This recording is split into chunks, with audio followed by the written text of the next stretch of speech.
வார்த்தையா இருக்கு. ஆண்டவர் நமக்கு என்ன பேசணும்னு வச்சிருக்காரோ அதுதான் நம்மளை நோக்கி வரும். ஆமென். அப்ப நம்ம கேட்பதற்கு விரும்பத்தக்க வார்த்தைகளாய் இருக்கலாம், இல்லாமல் இருக்கலாம். ஆனால் நம்முடைய வாழ்க்கையை கட்டுகிற வார்த்தை தேவனுடைய வார்த்தை மட்டுமே. ஆமென். நம்முடைய வாழ்க்கையை கட்டுகிற வார்த்தை தேவனுடைய வார்த்தை மட்டும்தான். வேற எதுவுமே நம்முடைய வாழ்க்கையை கட்டாது. அதனால இன்னைக்கு ரொம்ப முக்கியமான ஒரு சத்தியத்தை உங்களுக்கு நான் சொல்ல விரும்புறேன். விசுவாசத்தை குறித்து கடந்த 4-5 வாரங்களாய் நாம் தேவனுடைய வார்த்தையை கேட்டுக்கொண்டிருக்கிறோம். இந்த வாரம் முழுவதும் மனிதருக்கு வருகிறதான சோதனைகளை குறித்து, நமக்கு வருகிற சோதனைகளை நாம் எப்படி தப்பித்துக் கொள்ள முடியும், சோதனைக்கு வழி என்ன, சோதனையிலிருந்து நாம் தப்பித்துக் கொள்வதற்கு வழி என்ன அப்படிங்கிறத தேவன் நமக்கு கற்றுக் கொடுத்து இருக்கிறார். ஆமென். அதை தொடர்ச்சியா தான் இன்னைக்கு அப்படி போதகர் பேசின அந்த வார்த்தை தொடர்ச்சியா தான் உங்களுக்கு அவனுடைய வார்த்தையை நான் சொல்ல போகிறேன். 3 வசனங்கள் மட்டும்தான், அதிகமா நான் நேரத்தை எடுத்து பேச விரும்பல. உங்களுடைய வேதத்தை ஆதியாகமம் 3ஆம் அதிகாரம் 1-5 வசனங்கள் வரைக்கும் நம்முடைய கவனத்தை நாம் திருப்பிக் கொள்ளலாம். ஆதியாகமம் 3ஆம் அதிகாரம் 1-5 வசனங்கள். தேவனாகிய கர்த்தர் உண்டாக்கின சகல காட்டு ஜீவன்களை பார்க்கிலும் சர்ப்பமானது தந்திரமுள்ளதாய் இருந்தது. தேவனாகிய கர்த்தர் உண்டாக்கின சகல காட்டு ஜீவன்களை பார்க்கிலும் சர்ப்பமானது தந்திரமானதா இருந்தது. அது ஸ்திரீயை நோக்கி, நீங்கள் தோட்டத்தில் உள்ள சகல விருட்சங்களின் கனியையும் புசிக்க வேண்டாம் என்று தேவன் சொன்னது. அது ஸ்திரீயை நோக்கி, நீங்கள் தோட்டத்தில் உள்ள சகல விருட்சங்களின் கனியையும் புசிக்க வேண்டாம் என்று தேவன் சொன்னது உண்டோ? ஆண்டவர் என்ன சொன்னாரு? ஆண்டவர் என்ன சொன்னாரு? இந்த சர்ப்பம் என்ன சொல்லுச்சு? நிறைய ஆயிரக்கணக்கான முறை இந்த வசனங்களை நாம் படிச்சிருப்போம். ஆனா இதுல ரொம்ப கவனமா கொள்ள வேண்டிய ஒரு விஷயம் தேவை இருக்கு. ஏன்னா மனிதன் இழந்ததை ரட்சிப்பால் தேவன் எப்படி அதை நமக்கு திருப்புகிறார் என்பதை நாம் இன்றைக்கு கற்றுக்கொள்ள போகிறோம். நீங்களும் நானும் ரட்சிக்கப்பட்டிருக்கிறதுனால ஆதாம் ஏவாள் இழந்ததை தேவன் நமக்கு திருப்பி விடுகிறார். அதை திரும்ப நமக்கு ரட்சிக்கப்படுகிறதின் மூலம் கொடுக்கிற தேவனா இருக்கிறார். இது ரொம்ப ரொம்ப முக்கியமான ஒரு செய்தி. இதை நம்ம புரிஞ்சிக்கலன்னா நம்ம என்ன பண்ணுவோம்? நிறைய காரியங்கள் நம்முடைய மனதிற்கு வருகிறதை செய்வோம், தேவன் விரும்புகிறத செய்ய தவறி விடுவோம். அதனால இழப்புகளை நிறைய சந்திக்க நேரிடுவதற்கு காரணம் அதுவாக மாறிவிடும். சர்ப்பம் என்ன சொல்லுது? இந்த தோட்டத்தில் இருக்கிற சகல விருட்சங்களையும், ஆண்டவர் என்ன சொன்னாரு? எல்லாத்தையும் நீ சாப்பிடலாம், இந்த ஒரு மரத்துல இருந்து நீ என்ன பண்ணக்கூடாது. எவ்வளவு பெரிய பொய் பாருங்க. ஆண்டவர் சொல்றது நீ ஒண்ணு சாப்பிடாத, பிசாசு சொல்றது இந்த தோட்டத்துல இருக்கிற எல்லாத்தையும் சாப்பிடாதுன்னு சொல்லிட்டாரோ. அந்த அம்மா நம்பிருச்சு. ஆமென். பாருங்க, இது ரொம்ப முக்கியமான ஒரு விஷயம். ஏன் அப்படின்னா, பிசாசு ஆண்டவர் கர்த்தர் நல்லவர். அவர் நல்லவர்ங்கிறத ஆதியாகமம் 1ஆம் அதிகாரத்துல வாசிக்கிறோம். 3ஆம் வசனத்துல இருந்து 25ஆம் வசனம் வரைக்கும் நம்ம வாசிக்கும் பொழுது, அவர் உண்டாக்கின எல்லா காரியங்களையும் நல்லதென்று கண்டார். நல்ல தேவனால நல்லதுதான் கொடுக்க முடியும், நல்லதுதான் உருவாக்க முடியும். தீமை தேவனிடத்திலிருந்து நமக்கு வருகிறது இல்ல. ஆனா பிசாசு இங்க ஆண்டவர் நமக்கு எப்படி காட்டுறான், எப்படி காண்பிக்கிறான்? ஆண்டவர் எல்லாத்தையும் நன்மையா படைச்சிட்டு உனக்கு ஒண்ணும் இல்ல அப்படிங்கறத ஆண்டவர் வச்சுட்டாருப்பா, நீயே பாத்துக்க அப்படின்னு காண்பிக்கிறான். நிறைய நேரம் நம்ம கூட இதெல்லாம் நம்ம பண்ணக்கூடாது, இதெல்லாம் நமக்கானது கிடையாது, இதெல்லாம் நம்ம செய்யக்கூடாது, இந்த காரியத்தெல்லாம் நம்ம இது பண்ணக்கூடாது. ஆண்டவர் சொல்றாரு பாருங்க, படைத்த எல்லா காரியமும் இவர்களுக்காக, இவர்களுடைய ஆசீர்வாதத்திற்காக, இவர்களுடைய நிறைவுக்காக, இவர்களுடைய தேவைக்காக தேவன் படைத்தார். ஆண்டவர் தேவைக்காக அவர் படைக்கல. ஆமென். ஆண்டவர் சந்தோஷமா இருக்கிறதுக்காக படைக்கல, நம்ம தேவைக்காக தேவன் படைத்தார். அப்ப எந்த சத்தம் நம்முடைய செவிகள்ல ஆணித்தனமா விழுகிறதோ அந்த சத்தத்தை நிறைய நேரம் சரியான சத்தம் நம்பிடுறோம். அதனால நமக்கு தீர்மானிக்க முடியாத ஒரு புரிதல் இல்லாததுனால தேவனுடைய சத்தம் எது, பிசாசினுடைய சத்தம் எதுங்கிற வேறு பார்க்கிற புரிதல் இருக்க மாட்டேங்குது. ஆமென். ஹல்லேலூயா. அப்ப ஆண்டவர் சொன்னாரு, எல்லாத்தையும் கொடுத்துட்டு இதை நீ என்ன பண்ணணும்னு சொன்னாரு. எல்லாத்தின் மீது ஆண்டவர் 4 காரியம் மனிதனுக்கு கொடுத்தார். முதலாவது, அவனுக்கு அதிகாரத்தை கொடுத்தார். ஹல்லேலூயா. அவனுக்கு அதிகாரத்தை கொடுத்தார், அவனுக்கு ஆளுகையை கொடுத்தார், அவனுக்கு பழுகி பெருகுகிற திறனை கொடுத்தாரு, அவன் நாவினாலே சொல்லுகிற காரியத்தை தேவன் வாய்க்க செய்தார். ஆமென். ஹல்லேலூயா. நான் பிறகு ரட்சிக்கப்பட்டவர்களுக்கு தேவன் திருப்புகிற ஆசீர்வாதம் என்னன்னு பின்னாடி நான் பேசுறேன். யோசிச்சு பாருங்க. 4 காரியத்தை தேவன் மனுஷனுக்கு கொடுத்தார். என்னது? அதிகாரத்தை கொடுத்தாரு, ஆளுகையை கொடுத்தாரு, பழுகி பெருகுகிறதான பூமியை நிரப்புகிறதான திறனை கொடுத்தாரு, அவன் நாவில் தேவன் அதிகாரத்தை கொடுத்திருந்தாரு. பிசாசுக்கு இல்லாத ஒரு அதிகாரம் மனிதனுக்கு தேவன் கொடுத்து வைத்திருந்தார். சங்கீதம் 82 நீங்க வாசிச்சீங்கன்னா, நம்மை தேவர்கள் என்று அழைக்கிறார் என்று இயேசு கிறிஸ்துவை அங்கீகரிக்கிறார். ஆமென்.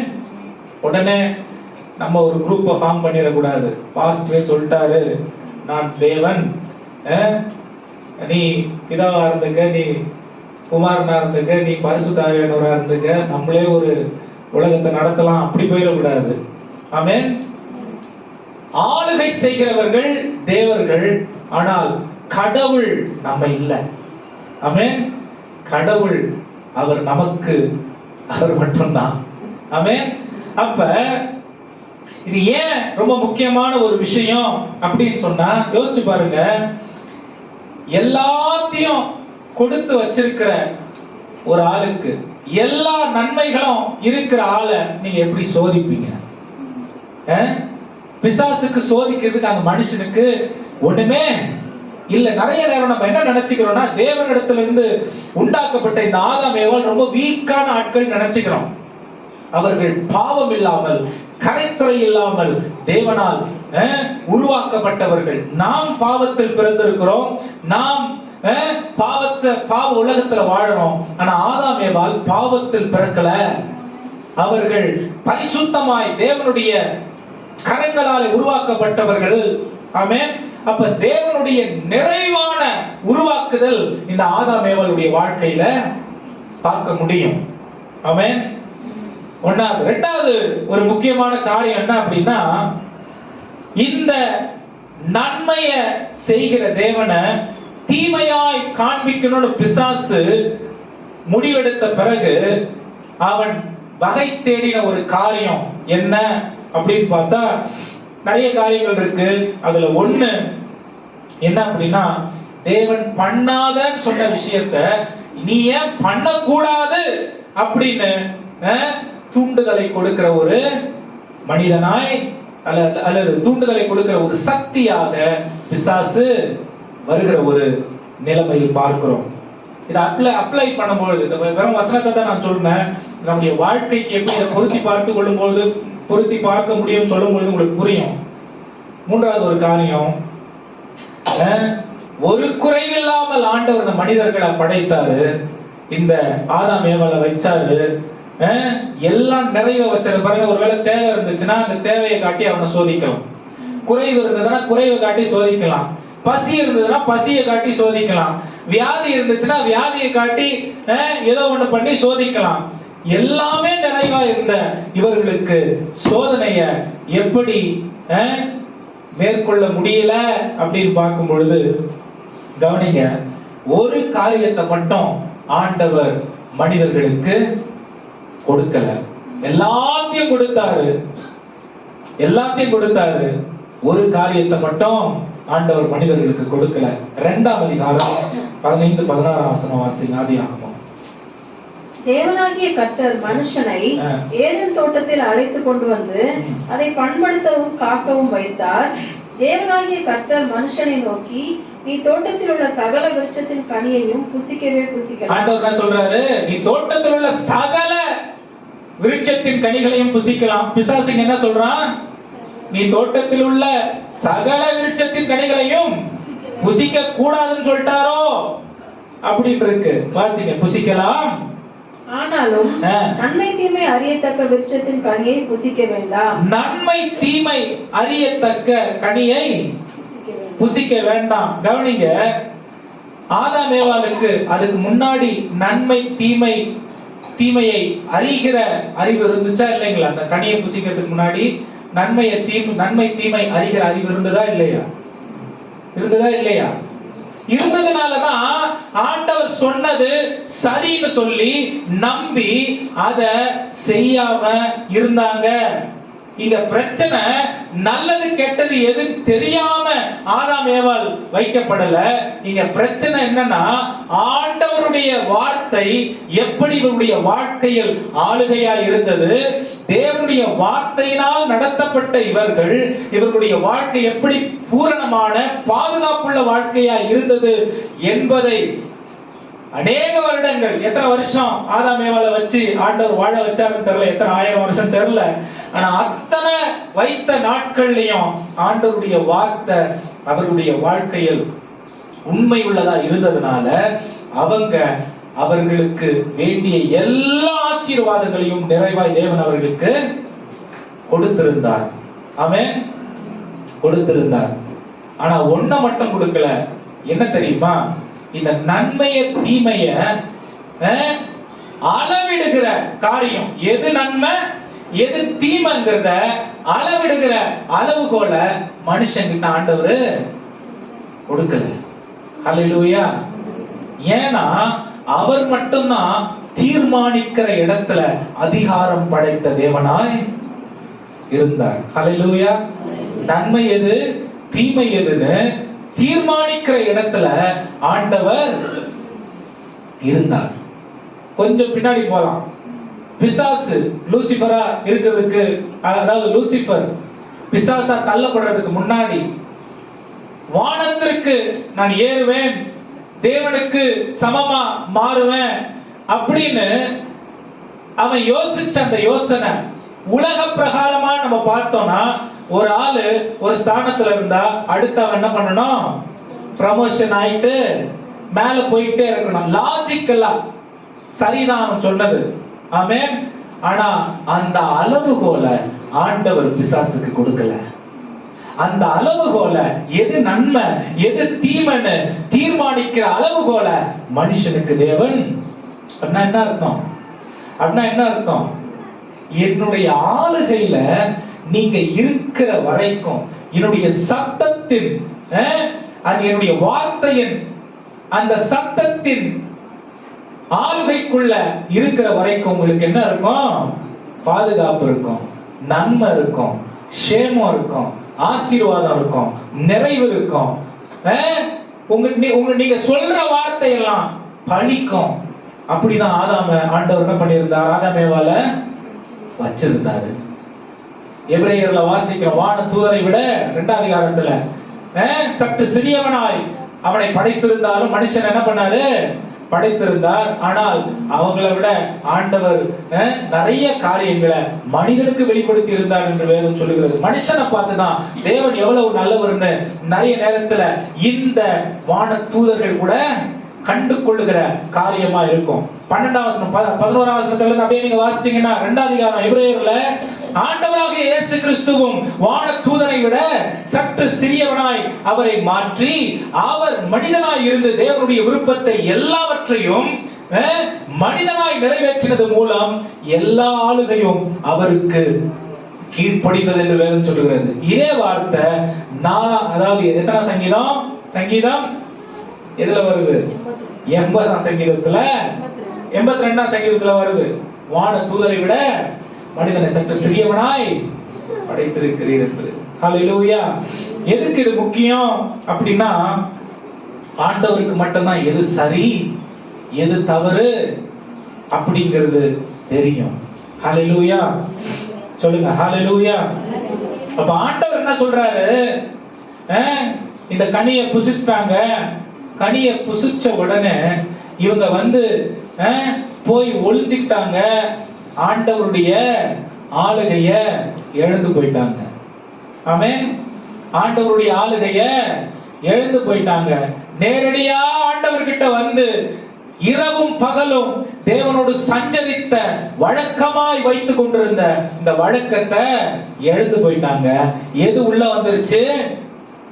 எது உள்ள வந்துருச்சு? சொந்த அறிவு உள்ள வந்துருச்சு. சொந்த ஜட்ஜ்மெண்ட், சொந்த தீர்மானங்கள் உள்ள வந்துருச்சு. சுய ஞானம் உள்ள வந்துருச்சு. சுய நீதி உள்ள வந்துருச்சு. சுய காரியங்கள் உள்ள வந்துருச்சு. ஆண்டவர் வெளியே போயிட்டாரு. ஆமென். ஒரு விதத்துல பிசாசு சொன்னதும் சரிதான். இந்த ஆண்டவர் கெட்டவர்னு அவன் காண்பித்தத இந்த ஜனங்க நம்பிட்டாங்க. ஆமென். நம்பிட்டு அவர்களுடைய அடுத்த தீர்மானம் பாருங்க, இந்த கனியை புசிச்சா நாங்க என்னவா மாறுவோம்? நன்மையை தீமைய அறிகிறவர்களாய் ஆண்டவராகிய தேவனுடைய இடத்தை இவர்கள் எடுப்பதின் மூலம் இவங்களை அறியாமலே பிசாசுக்கு இவர்களுடைய இடத்தை கொடுத்துட்டாங்க. ஆமென். ஆண்டவர் சொன்னாரு, நன்மைய தீமைய நான் தீர்மானிப்பேன்னு. இவங்க வந்து பிசாசுடைய சத்தத்தை கேட்டு என்ன பண்ணிட்டாங்க தெரியுமா? ஆண்டவரே, இந்த முறை நாங்க நன்மையை தீமைய தீர்மானிக்கிறோம்னு சொல்லுகிறதின் மூலம், அதுக்கு அடிபணிந்ததின் மூலம் பிசாசு உள்ள வந்துட்டான். சிந்தையை ஆட்கொண்டுட்டான், இதயத்தை ஆட்கொண்டுட்டான். சோதனை என்னன்னா, ஆண்டவருடைய அதிகாரத்தை ஆளுகைய அவங்க புறக்கணிச்சுட்டு பிசாசுடைய ஆளுகையையும் அதிகாரத்தையும் ஏற்றுக்கொண்டபடியினாலே சகல தீமையும் அவர்களுக்கு உண்டாகிவிட்டது. ஆமென். சகல தீமையும் அவர்களுக்கு உண்டாகிவிட்டது. இன்னைக்கு அந்த ஏதேன் தோட்டத்துல அவர்கள் வந்து ஆளுகைக்காரர்களா இருந்தவர்கள், அந்த 3ஆம் அதிகாரம் கடைசியா நீங்க வாசிச்சீங்கன்னா என்ன தெரியுமா சொல்லுது? அவர்கள் வெளியேற்றப்பட்டார்கள். கடைசி வசனம் துரத்தி விடப்பட்டார்கள் என்று வேதம் சொல்லுகிறது. ஆமென். ஒரு நாள் காலையில அதிகாரிகள், சாயந்தரம் துரத்தி விடப்பட்டவர்கள். ஆமென். ஹல்லேலூயா. அவர்களுக்கு மரணம் வந்துருச்சு, வியாதி வந்துருச்சு, குறைவு வந்துருச்சு, பயம் வந்துருச்சு, பலவீனம் வந்துருச்சு. எதுக்கு? தேவனுடைய அதிகாரத்தை பிசாசுக்கு கொடுத்ததுனால. ஆமென். இது ரொம்ப முக்கியமான ஒரு விஷயம். ஏன்னா இன்னைக்கு முழு உலகமும் இந்த பிரின்சிபல்ல தான் போய்கிட்டு இருக்கு. இதுக்குதான் ரட்சிக்கப்பட்டவர்களுடைய புரிதலும் மனதும் புதிதாக்கப்படுகிறதினாலே, அவர்கள் மறுரூபமாக்கப்படுகிறதினாலே, மறுபடியும் அவர்கள் ஏதேனுடைய அனுபவத்திற்குள்ளே வருவதற்கும் தேவனுடைய ஆளுகை அவர்களுடைய வாழ்க்கையில் விளங்குவதற்கும், இவர்கள் உலகத்திற்கு எப்படி தேவனுடைய ஆளுகை இருக்கிறது என்று காண்பிப்பதற்கும் ரட்சிப்பு காரணமாய் இருக்கிறது. ஆமென். சும்மா ரட்சிக்கப்பட்டு சர்ச்சில் வந்து உட்கார்ந்துட்டோம், நரகத்துக்கு தப்பிச்சுக்கிட்டோம், பரலோகத்துக்கு போயிடுவோங்கிறதுக்காக நாம் ரட்சிக்கப்படல. ஆமென். இதே விஷயத்தை தான் ஆண்டவர் இஸ்ரவேல் ஜனங்களுக்கு சொல்றாரு. பாலும் தேனும் ஓடுகிற தேசத்தை உங்களுக்கு நானு, அப்படின்னா என்ன அர்த்தம்? நான் உங்களுக்கு வழிகாட்டியா இருப்பேன், நான் உங்களுடைய வாழ்க்கையின் தீர்மானத்திற்கு முக்கியஸ்தரா இருப்பேன். உங்க வாழ்க்கைய நான் தீர்மானிச்சா ஒரு தேசமா உங்களை உங்களை ஒரு தேசமா ஏதேனுக்குள்ள கொண்டு வர்றதுக்கு நான் காரணமா இருப்பேன். இந்த ஏதேனுக்குள்ள நீங்க வந்துட்டீங்கன்னா முழு உலகமும் தேவன் நடத்துகிற தேசம் எப்படிப்பட்டதா இருக்கும்னு சொல்லி முழு உலகமும் கண்டு ஆச்சரியப்பட்டு தேவனிடத்துல திரும்பும். ஆனா இந்த ஜனங்க என்ன பண்ணாங்க? நீங்க எங்களுக்கு அதிகாரியா வானா, நீங்க எங்களை நடத்தாதீங்க, எங்களுக்கு ஒரு ராஜா வேணும். நாங்க எகிப்தில் இருக்கும் பொழுது, அடிமைத்தனப்பட்டு இருக்கும் பொழுது, நாங்க எங்களுடைய விருப்பத்திற்கு, உலகத்திற்கு நாங்க எங்களை அடிபணிஞ்சு அப்படியே ஊறிட்டு இருக்கிறோம். இப்ப வெளியில வர முடியல, அது எங்களுக்கு நல்லா இருக்கு, உங்களுடைய ஆளுக வேணாம். என்ன தெரியுமாச்சு? மறுபடியும் அடிமைத்தனம். மறுபடியும் ஆண்டவர் மீட்டெடுக்கிறாரு. மறுபடியும் அடிமைத்தனம், மறுபடியும் மீட்டெடுக்கிறாரு. ஒடுக்கப்படுறாங்க, மறுபடியும் மீட்டெடுக்கிறாரு. ஒடுக்கப்படுறாங்க. ஆனா உங்களுக்கும் எனக்கும் இருக்கிற பாக்கியம் இன்னைக்கு அந்த இஸ்ரவேல் ஜனங்களுக்கு இல்ல. என்ன பாக்கியம்? இன்னைக்கு நாம் ரட்சிக்கப்படும் பொழுது என்ன சொல்றோம்? நிறைய பேருக்கு ரட்சிக்கப்படுறதுன்னா ஞான தண்ணியில, அதாவது சிம்பாலிசம் தான் வந்து சால்வேஷன் நினைச்சுக்கிறோம். தண்ணிக்குள்ள போயிட்டு வந்துட்டா உலகத்துக்கு நான் கிறிஸ்தவன் நினைக்கிறோம். இல்ல. ஆமென். அப்புறம் பந்தியில பங்கெடுக்க நான் கிறிஸ்தவன் நினைக்கிறோம். இல்ல. ஆமென். தொடர்ந்து ஆலயத்துக்கு வந்துட்டா நான் கிறிஸ்தவன் நினைக்கிறோம். இல்ல. ஆமென். அது இல்ல ஆண்டவர் சொல்றது. Put me back to the original position so that you will have Eden in your life. என்ன மறுபடியும் உன்னுடைய வாழ்க்கையின் நன்மையை தீமையை தீர்மானிக்கிற இடத்துல வச்சு, இதுக்கு பெரிய விசுவாசம் தேவை. வச்சு என்ன நம்பு, உன் வாழ்க்கைய நான் பாலும் தேனும் ஓடுகிற தேசத்தை போல மாற்றுவேன். ஆமென். ஏதேன இங்க அனுபவிக்க செய்வேன்னு சொல்லி ஆண்டவர் அன்றைக்கு இருந்த அவருடைய ஏக்கம் இன்னைக்கு நம்ம மேல இருக்கு. பிரியமானவர்களே, ஹல்லேலூயா சொல்லுங்க. ஹல்லேலூயா. அன்னைக்கு ஒரே ஒரு தீர்மானம் அவங்க எடுத்தாங்க. என்னது? இந்த ஆளுக உனக்கு நான் ஏன் தரல அப்படின்னா, உன் வாழ்க்கைய உன்னால என்னையன்றி சிறப்பா நடத்தி கொள்ள முடியாது. ஏன்னா படைக்கப்பட்ட நீ பெரியவன் இல்ல, படைத்த நான் தான். ஆமென். அப்ப படைத்த தேவனுக்கு நடத்த தெரியுமா தெரியாதா? எத்தனை பேர் இன்னைக்கு 100க்கு 100 அவருடைய ஆளுகைக்கு நம்முடைய வாழ்க்கையை பூரணமா ஒரு துளி கூட சந்தேகம் இல்லாமல் அர்ப்பணித்து இருக்கிறோம்? ஆமென். சரி, உங்க ஆளுகையில் இருக்கிற உங்களுடைய வீடு, எத்தனை பேர் வீட்டுல இருந்து வரீங்க? அதான் ஒரு கேள்வி. சரி, உங்க ஆளுகையில் இருக்கிற உங்க வீடு, குடும்பமா வீட்டுல இருந்து நீங்க வரும்பொழுது என்ன பண்ணிட்டு வரீங்க? சொல்லுங்க, என்ன பண்ணிட்டு வரோம்? ரொம்ப பரிசுத்தமா பதில் சொல்லுறானா? என்ன பண்ணிட்டு வரோம்? வீடு பூட்டிட்டு சாவிய தூக்கி எங்கேயோ போட்டுறது இல்லை. வீடை பூட்டிட்டு ஒரு 10 அடி அப்படி வந்துட்டு திரும்ப வந்து ஆட்டி பார்த்து இந்த பூட்டை பீரோலாம் பூட்டிட்டு, அதாவது வீடு வெளில பூட்டி இருக்கும், பீரோ வேற உள்ள பூட்டிட்டு, உள்ள லாக்கர் வேற பூட்டிட்டு, சாவி எல்லாம் யாருக்கும் தெரியாம உங்களுக்கு மட்டும் தெரியுற இடத்துல, ஏன்? அது உங்க ஆளுகையில இருக்கு. உங்க வீடு பத்திரமா இருக்கணும், உங்களுடைய உடைமைகள் பத்திரமா. இதைதாங்க ஆண்டவர் எதிர்பார்க்கிறாரு. ரட்சிக்கப்பட்ட நாம் அவருக்குரியவர்களாய் இருக்கிறோம். நாம் அவருடைய உரிய சொத்து. அவருடைய ஆளுகையில நம்ம அர்ப்பணிக்கும் போது எவ்வளவு பாதுகாப்பா இருப்போங்கிறத நீங்களும் நானும் தெரிஞ்சுக்கணும். ஆனா சந்தேகம் ஆண்டவர் மேல அதிகமா இருக்கு. ஆனா நம்முடைய நடத்துதல் மேலும், நம்முடைய புரிதல் மேலும், நம்முடைய உணர்வுகள் மேலும் நமக்கு நம்பிக்கை நிறைய இருக்கு. அதனாலதான் குறைவிலிருந்து சூழ்நிலைகள் மாறல. அதனாலதான் போராட்டங்கள் மீது போராட்டம் வாழ்க்கையில வந்துகிட்டு இருக்கு.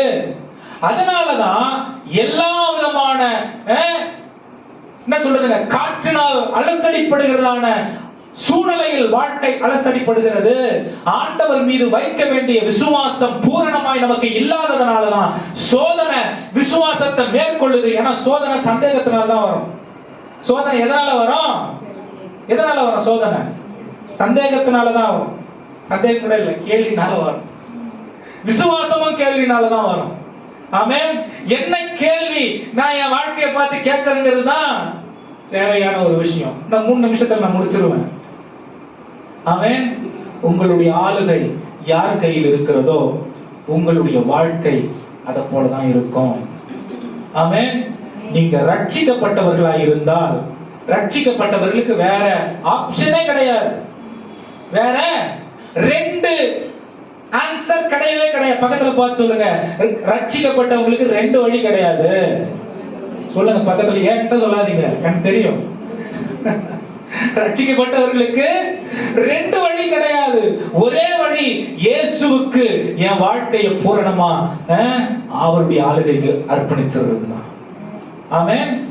ரட்சிக்கப்பட்டும் இயேசுவின் ஆளுகைக்கு என்னுடைய வாழ்க்கையை ஒப்பு கொடுக்காமல் என் தீர்மானங்களை நான் முதன்மைப்படுத்தி தேவன் அதற்கு எனக்கு உதவி செய்வார் என்ற எண்ணத்தோடு இருந்தால் என்னை நான் ஏமாற்றிக் கொண்டிருக்கிறேன், நான் என்னை சார்ந்தவர்களையும் ஏமாற்றிக் கொண்டிருக்கிறேன் என்ற அர்த்தம். ஆமென். ரட்சிக்கப்பட்டவர்களுக்கு ஒரே ஒரு வாய்ப்பு, ஒரே ஒரு அனுமதிதான். என்ன? இயேசுவை இந்த வாழ்க்கை மூலமாய் பிரதிபலித்து, இந்த வாழ்க்கையை உலகத்தில் இருக்கிறவர்கள் இயேசுவை இந்த வாழ்க்கை மூலமா ஏன் மூலமா பார்த்து இயேசு கிட்ட அவங்க வருதுதான் ரட்சிக்கப்பட்டவர்களுக்கு தேவன் கொடுத்த ஒரே ஒரு அனுமதி. ஹல்லேலூயா. வருத்தப்பட்டு பாரம் சுமக்கிற எல்லாரும் என்னிடத்தில் வாருங்கள், நான் உங்களுக்கு. உலகத்தில் உள்ள எந்த மனிதனும் இளைப்பாறுதலை அவர் கொடுக்கிற மாதிரி கொடுக்க போறது இல்ல. ஆமென். அப்ப முதல் இது வெறும் ஒரு மேலோட்டமா நான் சொல்றேன். இன்னும் நிறைய சோதனைகள் நம்முடைய வாழ்க்கையில் இருக்கு. சோதனைகளை தப்பித்துக் கொள்வதற்கு தேவனுடைய ஆளுகை நம்முடைய வாழ்க்கையில் எப்படி நம்மை பூரணமாய் ஆட்கொள்ள வேண்டும் என்கிறத நாம் கொஞ்சம் கொஞ்சமா கற்றுக்கொள்ள போகிறோம். ஆமென். அங்க விழுந்து போனவன் எதை இழந்தாங்கிறத நான் புரிஞ்சுக்கலன்னா, இங்க ரட்சிக்கப்பட்ட பிறகு எதை நான் பெற்றுக் கொள்ளுகிறேங்கிறத எனக்கு புரியாது. ஆமென். அங்க விழுந்து போனவன் எதை தொலைச்சாங்கிறத நான் புரிஞ்சுக்கலன்னா, இங்க ரட்சிக்கப்பட்டு இயேசுவுக்கு வாழ்க்கையை ஒப்பு கொடுத்து இயேசுவுக்காக நான் வாழ தீர்மானிச்ச பிறகு எனக்குள்ளே உண்டாகிற மாற்றம், இயேசுவால் எனக்கு கிடைக்கிற விடுதலை என்னவென்று எனக்கு புரியாமல் போயிடும். ஆமென். எத்தனை வருஷம் கிறிஸ்தவர்களாய் நாம் இருந்தாலும் தேவனிடத்தில் நம்முடைய ஆளுகையை நம்ம கொடுக்காம, என் ஆவி ஆத்துமா சரீரம் அவருடைய நடத்துதலுக்கு பூரணமாய் அர்ப்பணியாம அவரை நான் வெளிப்படுத்தி, நான் எவ்வளவு ஜெபம் பண்ணாலும் சரி, நான் சாம் எவ்வளவு பிரசங்கம் பண்ணாலும் சரி, ஆமென், என் வாழ்க்கை அவருடைய பூரண ஆளுகைக்கு நானே பை சாய்ஸ் நான் விரும்பி அவருக்கு அர்ப்பணிக்காத வரைக்கும் அவருடைய ஆளுகையினுடைய வாழ்க்கையில் வராது. எனக்கு விடுதலை வராது, எனக்கு செழிப்பு வராது, எனக்கு ஆசீர்வாதம் வராது, எனக்கு நன்மைகள் வராது. ஆமென். அவர் சொன்ன அந்த விசாலம் என் வாழ்க்கையில வராது. ஹல்லேலூயா. அப்ப அது வரணும்னா என்ன பண்ணணும்? அது வரணும்னா என்ன பண்ணணும்? ஒரே ஒரு ஆப்ஷன் தான், பூரண ஆளுகை. என் சிந்தை, என் செயல், என்னுடைய உணர்வு, என்னுடைய பேச்சு கிறிஸ்துவால் நடத்தப்படுகிற ஒரு நபராய் நான் இருந்தால் இது எனக்கு நடக்கும். ஹல்லேலூயா. பிராக்டிகலா வருகிற வாரத்துல சொல்றேன் எப்படி கிறிஸ்துவால் நடத்தப்படுறது அப்படின்னு. இது அதாவது இது ஒரு பெரிய ராக்கெட் சயின்ஸ் எல்லாம் கிடையாதுங்க. விசுவாசம் தான் இதுல முக்கியமான பங்கு வகிக்கிறது. ஆமென். விசுவாசம், நான் ரட்சிக்கப்பட்டிருக்கிறேன் அப்படின்னு எனக்கு எப்படி நிச்சயம் இருக்கு? எந்த நிச்சயத்துல நான் ரட்சிக்கப்பட்டேன்னு என்ன நான் சொல்லிக்க முடியும், காட்டிக்க முடியும்? நான் விசுவாசிக்கிறேன் இயேசு என்னுடைய பாவத்தை சுமந்தார், என்னுடைய ரத்தத்தை, அவருடைய ரத்தத்தை சிந்தி அவருடைய ரத்தத்தினால என்னை கழுவினார், என்னுடைய வாழ்க்கையை உலகத்திலிருந்து இருளில் இருந்து மீட்டெடுத்தார். நான் விசுவாசிக்கிறேன், பரிசுத்த ஆவியானவர் எனக்குள்ள அங்கீகரிக்கிறாரு, பரலோக தேவனுடைய தொடர்பு எனக்கு கிடைக்குது, மனசு சமாதானமா இருக்கு. இது என்னுடைய ரட்சிப்பின் உறுதி. ஆமென். என் பழைய நிலைமை, என் பழைய வாழ்க்கை இப்ப இங்க இருந்தபடி இல்ல. இப்ப தேவன் என்ன நடத்துற அவருடைய நடத்துதல் எனக்கு மனரம்மியமா இருக்கு, அவருடைய நடத்துதல் எனக்கு சந்தோஷமா இருக்கு, அவருடைய நடத்துதல் எனக்கு பரவசமா இருக்கு. அது எனக்கு ரொம்ப பிடிக்குது. எதெல்லாம் எனக்கு உலகத்துல நான் ரட்சிக்கப்படுறதுக்கு முன்னாடி எனக்கு ஆர்வத்தை தூண்டினதோ அதெல்லாம் எனக்கு இன்னைக்கு அருவருப்பை கொடுக்குது. தேவன் விரும்புகிற காரியம், அவர் சந்தோஷிக்கிற காரியம் எனக்கும் சந்தோஷத்தை கொடுக்குது. அது ரட்சிப்பினுடைய வெளிப்பாடு. ஆமென். இதுதான் ஏதேனின் அனுபவம். ஹல்லேலூயா. ஆமென். சொல்லுங்க ஹல்லேலூயா. ஒரே ஒரு காரியத்தை சொல்லிட்டு முடிக்கிறேன். ஆதாம் ஏவாள் இரவும் பகலும் தேவனோடு சஞ்சரித்தார்கள் அப்படின்னு சொன்ன உடனே உங்களுக்கு மைண்ட்ல என்ன வருது? ஆண்டவர் ஒரு உருவத்துல அப்படியே வந்த மாதிரியும், இது ரொம்ப நான் பேசிக்கிட்டு இருக்கிற இந்த சத்தியத்துக்கு ரொம்ப ரொம்ப தொடர்புடையதா இருக்கும். ஆண்டவர் அப்படியே ஒரு சரீரத்துல வந்த மாதிரியும், ஒரு வெள்ளை தாடி வெள்ளை அப்படியே துணியை போட்டு அப்படியே நடந்து வந்த மாதிரியும், ஆதாம் இந்த கையை பிடிச்சுக்கிட்டு ஏவாள் இந்த கையை பிடிச்சுக்கிட்டு அப்படியே ஆண்டவரோட நடந்த மாதிரியும் இல்ல. தேவன் ஆவியாய் இருக்கிறார். ஆமென். நீங்களும் நானும் ஆவிக்குரியவர்களாய் இருக்கிறோம். ஆமென். அன்னைக்கு அந்த ஏதேன் தோட்டத்துல இழந்த அந்த சஞ்சரித்தல இன்னைக்கு என்னுடைய ரட்சிப்பு பூரணப்படும்படிக்கு தேவனோடு நான் சஞ்சரிக்க முடியும். ஆமென். என் தேவன் அவ்வளவு நல்ல தேவனா இருக்கிறாரு. ஆமென். அப்ப கிறிஸ்தவங்களுக்கு தவறு செய்யறது பண்ணலாம் இல்ல, அந்த ஆப்ஷனே இல்ல. ஏன்னா நல்ல தேவனிடத்துல இருந்து நல்லது வரும்னா, நல்ல தேவனிடத்துல இருந்து பெறுகிற, அதாவது நன்மை பெறுகிற நான் நல்லதை செய்யறதுக்கு தான் முற்படுவேன். உலகத்தின் தீமை, உலகத்தின் தீர்மானங்கள், உலகத்தின் காரியங்கள், என் பேச்சு, என் செயல், என் பார்வை, என்னுடைய வார்த்தை, இது உலகத்திலிருந்து வெளிப்படுகிற காரியத்திற்கு சூழ்நிலைக்கு மாறாக அது இல்லாம தேவனிடத்திலிருந்து புறப்படுகிற நன்மை, இரக்கம், சந்தோஷம், சமாதானம், மனதுருக்கம், இது என்னிலிருந்து வெளிப்படும். ஜனங்க பாக்குறவங்க என்ன சொல்லுவாங்கன்னா, உண்மையா நம்ம ரட்சிக்கப்பட்டிருக்காரு, உண்மையா நம்ம ரட்சிக்கப்பட்டிருச்சு, உண்மையா இயேசுவை உங்க வாழ்க்கையில பார்க்க முடியுது. ஆமென். பக்கத்துல பார்த்து கேளுங்க, இந்த கேள்வியோட முடிக்கலாம். உங்களுடைய ஆளுகை இன்னும் யார் கையில இருக்கு? ஆமென். ஏதேனா நீங்க அனுபவிக்கணும்னா பரலோக தேவன் உங்களுடைய நன்மையை தீமையை தீர்மானிக்கிறவரா இருக்கணும். நீங்க ஏதேனும் அனுபவிக்கணும்னா உங்களுடைய ரட்சிப்பு மனம் புதிதாக்கப்படுகிறதுனால மறுரூபமாக்கப்பட்ட நம்முடைய வாழ்க்கை ஒரு பெரிய சாட்சி உள்ள உலகத்திற்கு கலங்கரை விளக்கை போல இருக்க வேண்டிய ஒரு வாழ்க்கையா இருக்கும். இன்னும் ரட்சிக்கப்பட்டு இத்தனை வருஷம் ஆகி கூட இன்னும் இந்த உலகத்தின் காரியங்கள் நம்மள என்ன சொல்றதுங்க, அது இஷ்டத்துக்கு வளைக்குது அப்படின்னா, அன்னைக்கு பிசாசு சொன்னா பாருங்க, அந்த பொய் அது இன்னும் எனக்குள்ள ஒட்டிக்கிட்டு இருக்கு. என்ன பண்றது பிரதர், மாம்சத்துல இருக்க, மாம்சம் பலவீனம். ஆமென். பக்கத்துல பார்த்து சொல்லுங்க, ஆனா ஆவி உற்சாகமா இருக்கு, நீ ஆவிக்குரியவன். ஆமென். மாம்சம் பலவீனம் யார் இல்லைன்னு சொன்னது?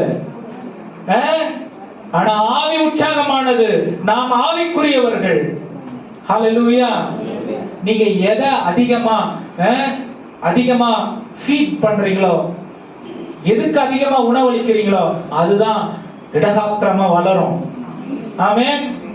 பொறாமை, என்ன சொல்றதுங்க, பெருமை, அப்புறம் இந்த இதெல்லாம் வருது பாருங்க, இந்த உலகத்துல இருக்கிற காரியம் எல்லாம், இதை நான் அதிகமா ஃபீட் பண்ண எனக்கு அப்படியே பயங்கர கோவம் வந்துருச்சு, இந்த பிள்ளை என்ன மதிக்க மாட்டேங்குது அப்படின்னு எனக்கு வந்துருச்சுன்னா, இன்னும் ஏதேனின் அனுபவத்துக்கு நான் போல, எகிப்தின் அனுபவத்துல தான் நான் இருக்கேன்.